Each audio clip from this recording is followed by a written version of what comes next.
Bonsoir Jean-Philippe Luce. Bonsoir. Vous êtes le nouveau maire de Bois d'Arcy depuis le 7 novembre dernier, commune de 15 000 habitants. Bienvenue en plateau. Merci. Vous avez 36 ans. Vous étiez depuis 2014 maire adjoint, d'abord à la culture et au développement économique. En 2020, en charge des finances de la réussite éducative.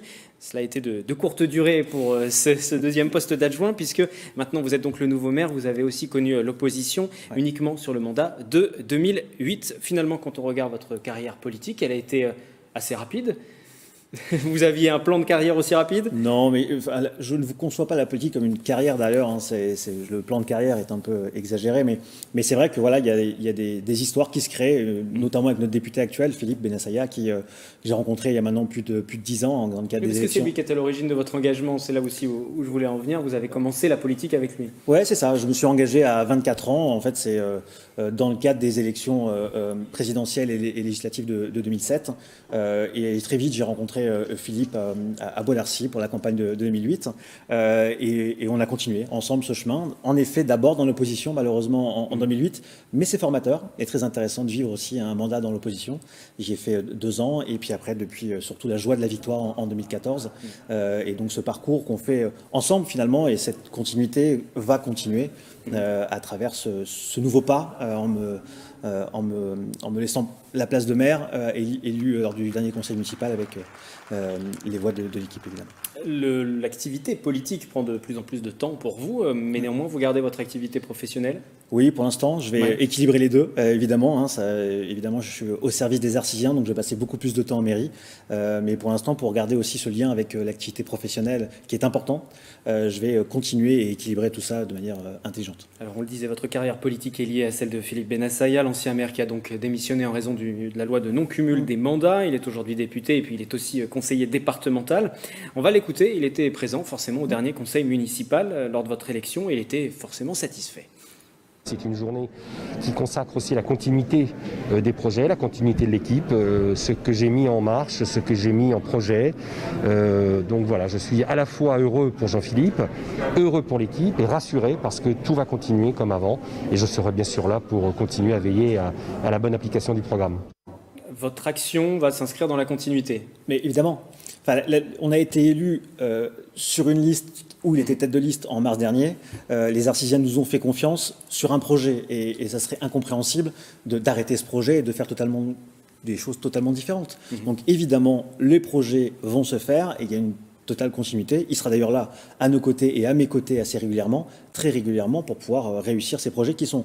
Il y en a 50, il y en a des très beaux, on va en parler, mais qui sont très prenants et très ambitieux. Et donc il faut qu'on y arrive à les faire. Et donc l'aide d'un député et conseiller départemental pour y arriver est plus qu'important. Néanmoins, il y a peut-être des projets qui vous tiennent plus à cœur aussi. Vous allez tout de même mettre votre patte, j'imagine, au cours de ce mandat. Quel est le projet prioritaire pour vous? Il n'y en a pas qu'un, il y en a plusieurs. Au-delà des 50, parmi les 50. Bien sûr. Il y en a 2-3 qui sont vraiment très importants. Il y en a un qui me tient très à cœur. Bon, je suis un enfant de Bois d'Arcy, j'ai grandi à Bois d'Arcy. Et il y a le centre de loisirs La Colombe qu'on va commencer à reconstruire. Donc c'est un très beau projet ambitieux pour accueillir 250 enfants. Donc là, c'est lancé et on va j'espère réussir à le déboucler assez rapidement. Mais on a aussi la reconstruction du marché. On le voit, on va en parler avec la crise sanitaire, mais les Arcysiens et les Français de manière générale reviennent de plus en plus au local et au commerce de proximité. Donc on a besoin d'avoir un marché plus fonctionnel et plus adapté. Mais aussi on a les lisières de forêt qui est un très beau projet de 18 hectares d'espace vert où on va mettre des pas de tir à l'arc, des pistes de pétanque, mais aussi un parcours de sécurité routière pour les enfants. Donc tout ça avec toujours évidemment de l'accompagnement des seniors, une modification du PLU. J'y tiens parce que on a vraiment une ambition de réduire encore les hauteurs et d'accroître la part d'espace vert dans la ville. Tout ça oui, la continuité évidemment, mais des très beaux projets pour les Arcysiens. Des projets qui peuvent se maintenir malgré le contexte et les difficultés financières qui vont en découler. Il le faut. On ne peut pas s'arrêter en chemin. L'année 2020 aurait été une année très compliquée financièrement parlant. L'impact du Covid sur les finances de la ville aura été assez fort, même très fort, entre les recettes qui ne sont plus là et les dépenses exceptionnelles. Mais on arrive à obtenir des subventions et notre rôle, c'est de trouver d'autres subventions complémentaires et faire des économies sur les postes où on peut essayer de faire des économies pour financer tous ces projets et pour y arriver. Parce qu'avant la crise, les élus s'inquiétaient déjà de la baisse des dotations de l'État avec les suppressions de taxes d'habitation notamment. Oui, il y a la suppression de la taxe d'habitation d'indemnisation qui doit être compensée. On attend le mécanisme effectif. Il y a la dotation globale de fonctionnement aussi qui est en baisse relative enfin, forte les dernières années et relative depuis 2 ans. Clairement, l'État nous aide pas de ce point de vue-là. C'est à nous de faire le job et de trouver des économies et de trouver des financements intelligents pour pouvoir financer les beaux projets qu'on a. Alors aujourd'hui, être maire, c'est aussi faire face à cette crise sanitaire, crise économique, on vient de l'évoquer. Dans votre ville, les services sont mobilisés pour aider les plus âgés peut-être. On pourrait aussi parler des commerces, on va y venir, des commerces de proximité, mais déjà sur tout l'aspect social, solidarité, comment la mairie s'organise, vos services s'organisent? Les services sont ouverts, à la grande différence du confinement précédent. Alors on avait mis un numéro où les Arcisiens pouvaient appeler et avoir leur réponse. Aujourd'hui, les services municipaux sont ouverts.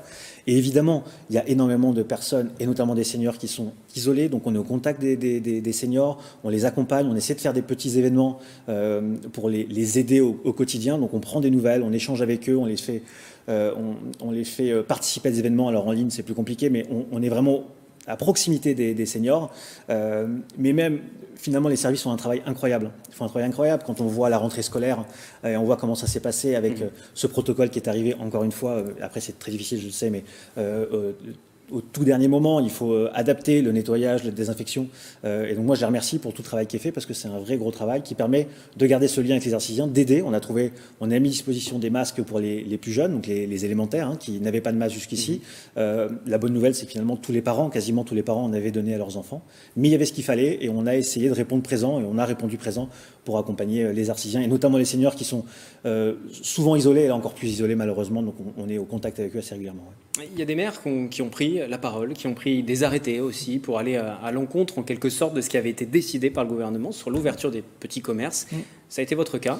Non, on n'a pas pris d'arrêté. On a soutenu la démarche de l'AMIF, l'Association des maires d'Île-de-France, pour pousser pour une ouverture des commerces de proximité qui sont dits non essentiels, alors qu'en fait, pour eux, c'est essentiel d'ouvrir avec des protocoles sanitaires assez forts. Il n'y a pas de raison qu'un commerce de proximité dit non essentiel ne puisse pas ouvrir avec des limitations de personnes dans le magasin. On le voit, on le fait dans les boulangeries, dans les boucheries. Il n'y a pas de raison que ça ne puisse pas se faire. On est à une période charnière pour ces personnes-là, pour ces commerçants-là. Il faut qu'on les aide. On les aide, nous. On fait la pub pour ceux qui sont ouverts en click and collect. On les met en relation aussi avec la région qui les accompagne pour essayer de passer au click and collect. Mais ce n'est pas suffisant.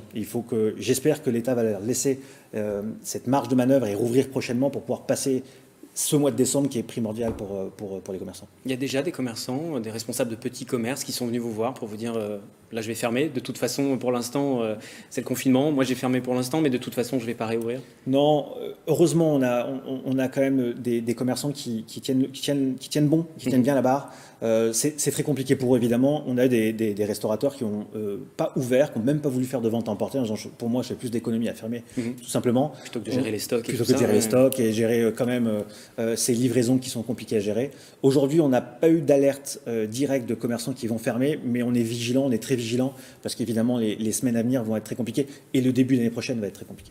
Je parlais de ces maires qui montent un petit peu au créneau. Il y en a 110 à travers la France qui ont signé un courrier le 14 novembre dernier. C'est l'appel du 14 novembre. Certains de ces maires sont des Yvelines, que ce soit Plaisir, Chanteloup, La Verrière, Saint-Cyr. Ils demandent qu'1 milliard d'euros sur les 110 du plan de relance soit consacrés aux territoires en décrochage, aux quartiers prioritaires, aux villes les plus en difficulté. Vous n'avez pas signé cet appel, forcément sollicité non plus, mais est-ce que vous l'approuvez cette démarche et est-ce que cet argent peut être aussi pour votre commune et certains quartiers, ce serait nécessaire?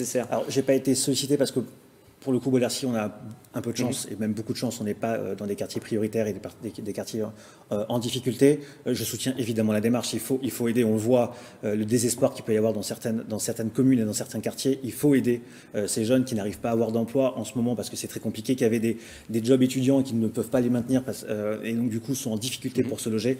Il faut évidemment aider dans ce plan de relance pour que ces quartiers puissent avoir des solutions et puissent vivre.